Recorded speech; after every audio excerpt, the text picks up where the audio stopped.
Plenty of organizations and companies are taking a stand on social and political issues these days, but how genuine are they? Social change expert and the author of Change for Good, Paul Klein, joins us this morning with more on social washing.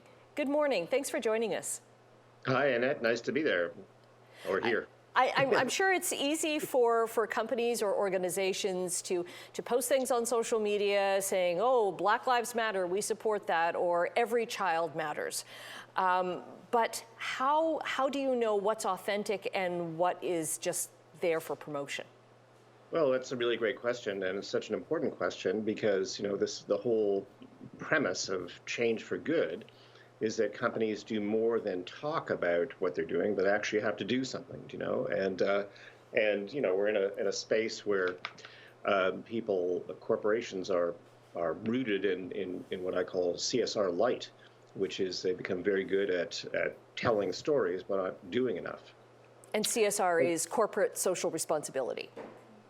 Yeah, exactly. And so you need to ask, that we're talking about important issues, such as an example, the situation in Ukraine right now, many others.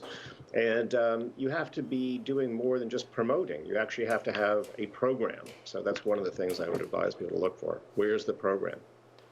Do you have examples of really, really good social change and how a company or an organization has done it, said they're going to do something, and gone through, and yes, they put their money where their mouth is?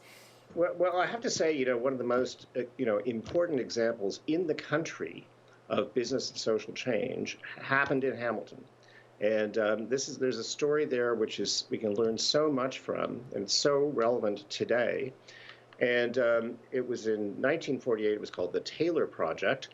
And it came out of a business in Hamilton, actually, called Copley, and where Copley and a group of leaders from the garment industry at the time got together and brought 2,500 survivors from the Holocaust to Canada.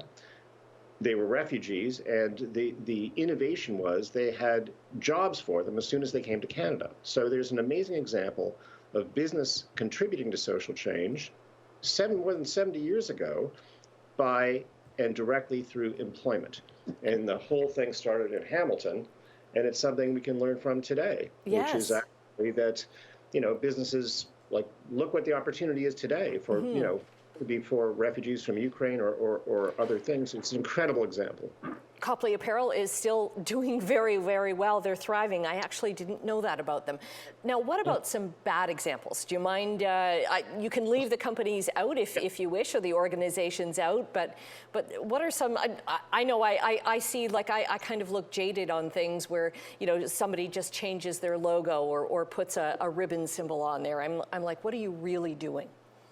Well, I think the important thing to remember is not singling people out necessarily.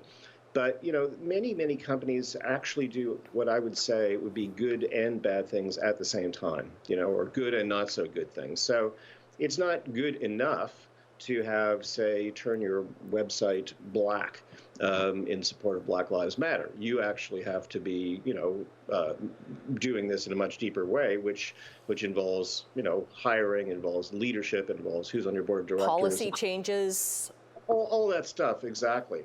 And so, yeah, and I think that we have to recognize that a lot of companies, as an example, there are companies, again, I won't name any directly, but there are companies that are, involved in pulling out of operations out of the Ukraine, which is a good thing, and out of Russia, rather, which is a good thing to support the Ukraine. But these are also sometimes companies that are making unhealthy food or doing other things that are causing other kinds of problems, So I think it's important, to be actually sort of, kind of pessimistic and optimistic at the same time, Pessimistic and cautious that, companies need to be better, but also recognizing that a lot of companies have come a long way in terms of impact on the world.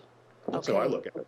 All right, we can find out more in your book, Change for Good. I really look forward to reading this.